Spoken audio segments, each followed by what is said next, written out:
Hey ladies and gentlemen, Simon here with another episode of Cowboy Bebop to watch episode number 3 of this, well, single series I guess.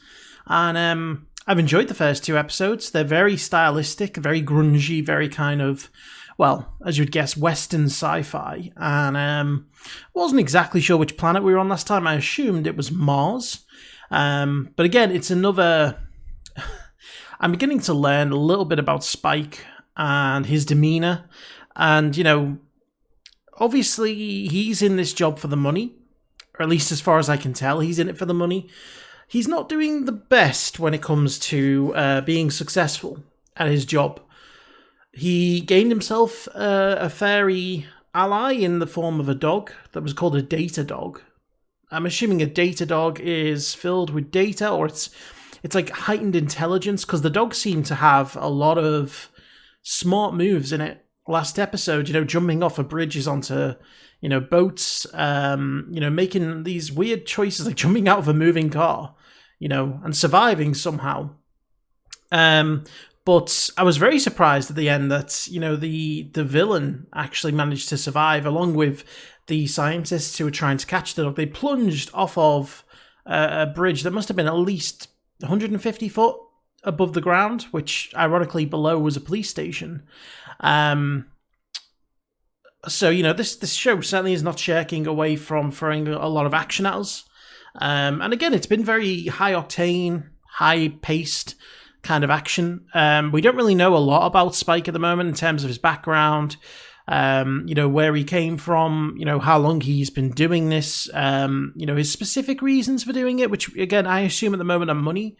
We don't know about how he and his business partner first met, you know, whether they were friends first or, you know, whether it's always just been business. So we've got a lot to learn, and I'm hoping that, you know, in the coming episodes, it starts to give us a bit more insight into the characters, you know, so we can understand where Spike's coming from. But I've very much enjoyed it so far. Enjoyed the dub. I like Steve Bloom as a voice actor. He's got a very, very wide range, and you know, he's very capable. I hadn't realized how long Steve Bloom had been doing voice acting for. You know, he has been around for, you know, well, this show must be what, 17, 18 years old now. It's in 4:3 format, so it's not new, put it that way. But we're going to jump in and see what happens. Before we do, I want to say a big thank you to my Patreon super supporters: Frank Tremel, Karen Abel, Ace, Nick Walters, The 7 Deadly Sins, Damon Smallwood, Michael Y, IrishCal, and Richafa. So, without further ado, let's jump in and let's watch episode number 3. Okay, we're in another city. Different planet, I guess. It's a very revealing outfit, and he seems to be very taken aback by it. I like those shades, man. I like everything you got. Wow, outright pervy. Congrats. You'll make some big bucks.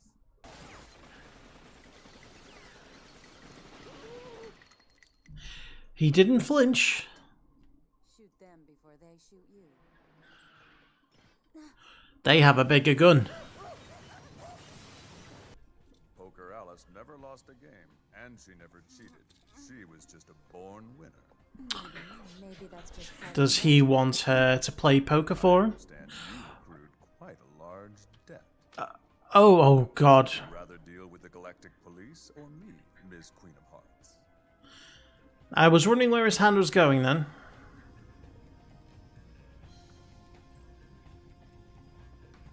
Also, I like the fact that that's a spinning roulette wheel. I'm assuming it's a space casino. I have a feeling that dream is going to suck up our last 5,000 wulongs. I'm really sorry to mention this. They only have No smoking in here. 5,000 wulongs. Oh, did you just eat a cigarette? Why? That's probably worse for you than smoking it. Say your prayers.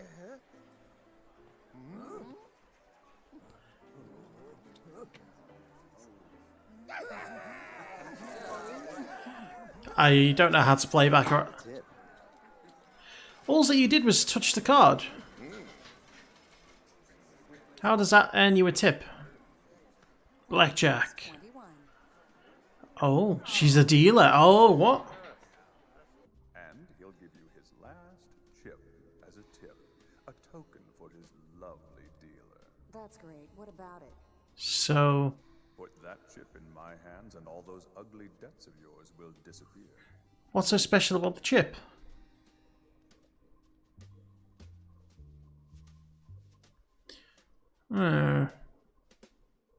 Also, how is it that she... I mean, I get she's called Lady Luck, so I'm assuming there's something more going on here. Clean me out. All but this one chip. Think I'll keep it as a souvenir. Oh. Wait, hey! Come back here!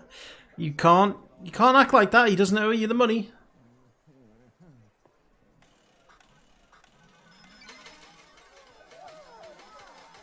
Oh, someone won the jackpot.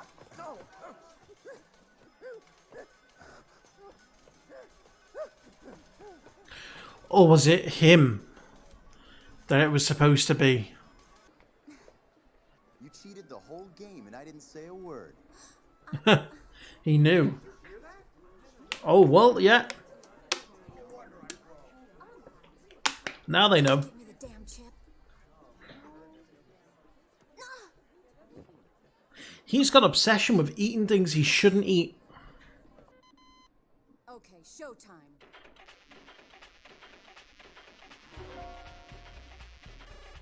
Okay. Ooh.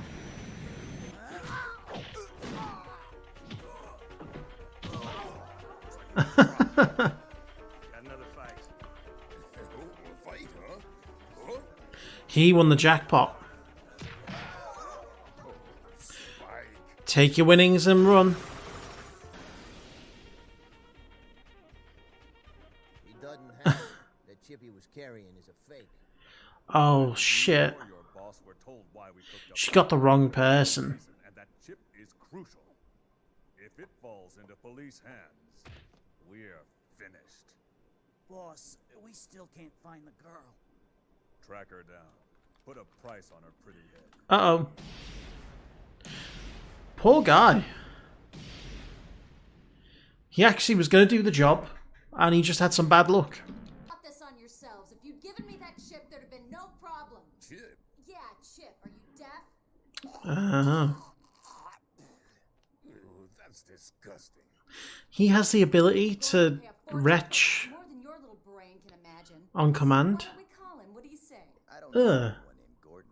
Not the poker chip, dummy. There's another chip inside that chip, a microchip. Oh, technology. I love this show.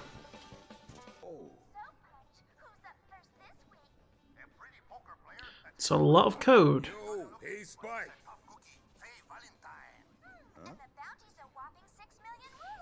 You've got a big bounty on board.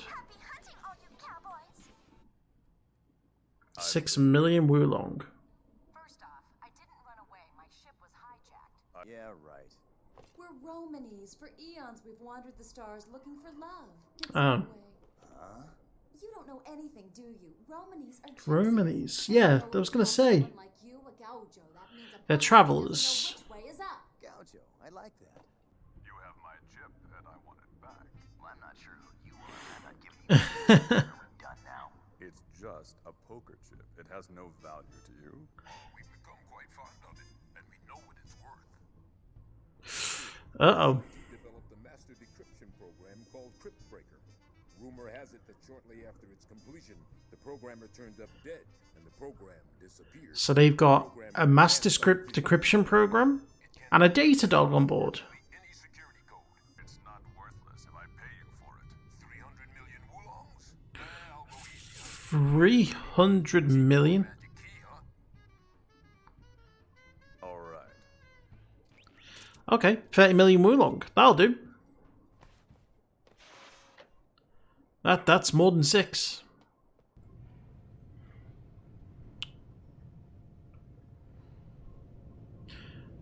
Wow. Doesn't seem like a very safe way to do an exchange. Ugh.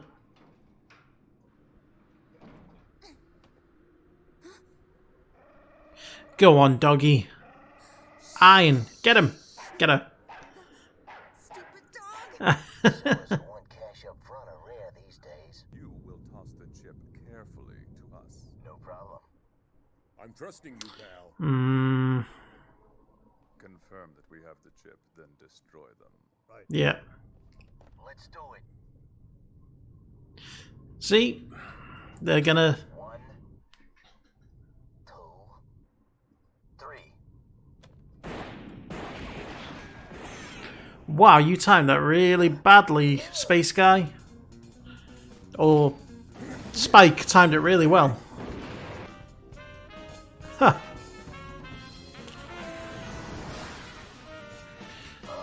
Oh, go away, Faye. Hey, Gojo.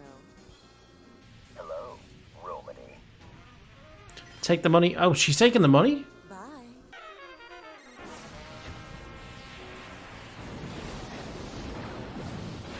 Okay, she's got some skill as a pilot.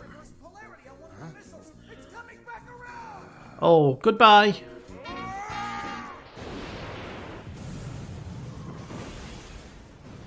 You won't be missed, Mr. Casino Man. All this thing is good for now is one bet. Might as well use it. We're starting from square one. I'm sure there'd be someone who would want to pay a good amount for it. Okay, so I love the fact that there's a recurring joke here that Spike is always trying to make money, and whenever he has money in his sights, he always ends up with the second prize, like the dog. You know, now the chip. It's like he gets so close to getting what he wants, and then he just ends up with a prize that in certain circumstances would be very valuable, but because of what he's done, not so much. You know, they'd rather keep the dog as a pet. The chip without the person who has the computer program is probably fairly useless, though it still might be worth trying to, you know, pawn it off to someone. Yeah, they came this close to having sort of 30 million wulong. And again, this is kind of like, I can see where it's going. It's like a serial kind of show where there's not too much interconnecting stories. They're mostly sort of one-offs. But it gives you the ability to build up some character development. And who knows, maybe it will tie in. You know, the only real consistency here is the fact that, you know, they are a bit down on their luck. They are looking to make money, and they're always on the eye for bounties, you know. And, you know, they've toppled some decent villains in the first 3 episodes. This guy was a major mogul in the space casino industry, I guess. And, yeah. Very strange, but interesting nonetheless. So, yeah. Anyway, I hope you all enjoyed that. Thank you very much for watching, and I'll see you for the next one.